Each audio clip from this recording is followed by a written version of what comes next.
Сәлеметсіздер ме, құрметті оқушылар? Қазақ тілі сабағына қош келдіңіздер. Бүгінгі тақырыбымыз Астана мәдениет пен өнер ордасы бөлімінің Астана төріндегі экспо тақырыбы. Оқу мақсаты: мәтіннен негізгі және қосымша, детальды ақпаратты анықтау, түсіндіру. Ұсынылған тақырып бойынша деректер жинақтай отырып, графиктік мәтін, диаграмма, кесте, сызба түрінде құрастыру. Бүгінгі сабағымыздың бағалау критерийлері: мәтіннен негізгі және қосымша, детальды ақпаратты анықтайды, түсіндіреді. Ұсынылған тақырып бойынша деректер жинақтап, графиктік мәтін, кесте түрінде құрастырады. Бүгінгі сабағымыздың мәтіні Астана төріндегі экспо. Экспо ірі халықаралық көрме. Онда жаңашыл ғылыми-техникалық жетістіктер, даму перспективалары, сонымен қатар бүкіл әлем елдерінің тарихы, дәстүрлері мен мәдениеті көрсетіледі. Дүниежүзілік көрмелерді өткізу нәтижесі халықаралық, экономикалық, саяси, мәдени және ғылыми байланыстарды кеңейту болып табылады. Дүниежүзілік көрмелер 5 жылда бір рет өтеді. Алғаш рет дүниежүзілік көрме 1851 жылы Ұлыбританияда өтті. Бірнеше ай ішінде мұнда ең түрлі экспонаттар көрсетілді. Олардың арасында өнеркәсіптік тауарлар, қолөнер бұйымдары, машиналар, пайдалы қазбалары және тіпті өнер заттары көрсетілді. 1851 жылғы көрмені өнеркәсіптік революция тарихында маңызды, негізгі кезеңі деп атаған жөн. Британдық қолөнершілер одағына тиесілі мұндай көрмелерді өткізу идеясы жалғасын тапты. Сондықтан олар тұрақты түрде өте бастады. Жылдан жылға күшейіп, анағұрлым орасан ауқымды бола түсті. Экспо өткізу бойынша эстафетаны ақш, Испания, Италия, Франция, Жапония, Корея, Бельгия, Бразилия, Қытай сияқты және басқа елдер қабылдады. Экспо 2017 көрмесі Қазақстанның елордасы Нұр-Сұлтан қаласында 2017 жылдың 10 маусымнан бастап 10 қыркүйегіне дейін өтті. Оған 115 мемлекет және 22 халықаралық ұйым қатысып, барлығы 3 миллион адам келді. Осы мәтін төңірегінде бірінші тапсырманы орындаймыз. Мәтіннен негізгі және қосымша, детальды ақпараттарды тауып жазып, кестеге толтырамыз. Негізгі қосымша ақпаратты бірінші кестеге, детальды ақпаратты екінші кестеге жазасыздар. Дескриптор: мәтіннен негізгі және қосымша ақпаратты табасыздар, детальды ақпаратты анықтап жазасыздар.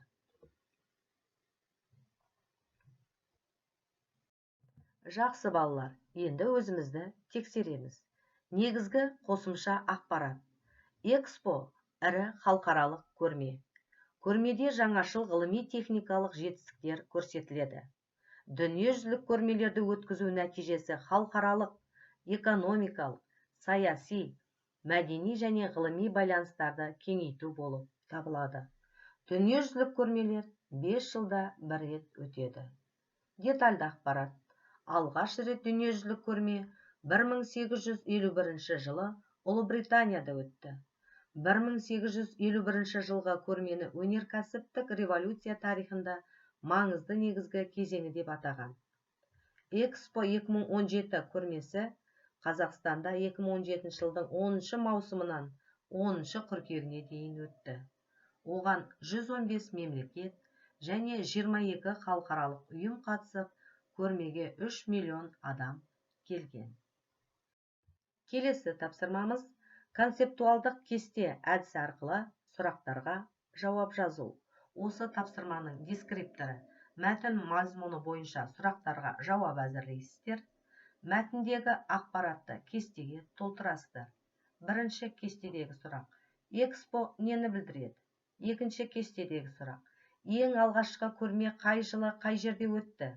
Үшінші кестедегі сұрақ: эстафетаны қай мемлекеттер жалғастырды? Төртінші кестедегі сұрақ: 2017 жылы не болды?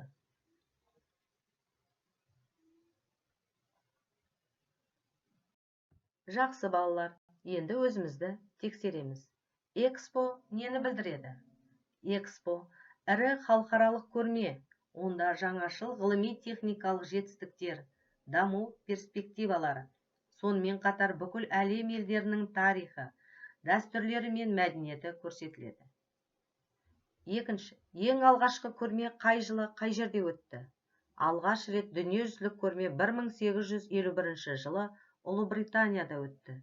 Үшінші, эстафетаны қай мемлекеттер жалғастырды? Экспо өткізу бойынша эстафетаны ақш, Испания, Италия, Франция, Жапония, Корея, Бельгия, Бразилия, Қытай сияқты және басқа елдер қабылдады. Төртінші, 2017 жылы не болды? Экспо 2017 көрмесі Қазақстанда 2017 жылдың 10 маусымынан 10 қыркүйегіне дейін өтті. Оған 115 мемлекет және 22 халықаралық ұйым қатысып, көрмеге 3 миллион адам келді. Келесі үшінші тапсырма. 5 жолдық өлең әдісі арқылы экспоны сипаттап жазамыз. Сіздерге экспоның суреттері берілген. Осы бойынша сіздер экспоны сипаттап жазасыздар.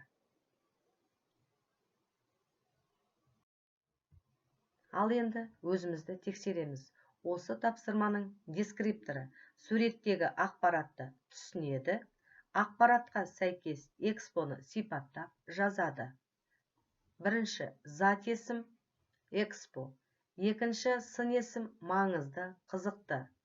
Үшінші, етістік қызықтырады, аралайды. Төртінші, 4 сөзден тұратын сөйлем. Экспо Астана қаласында өтті. Бесінші, синоним көрме.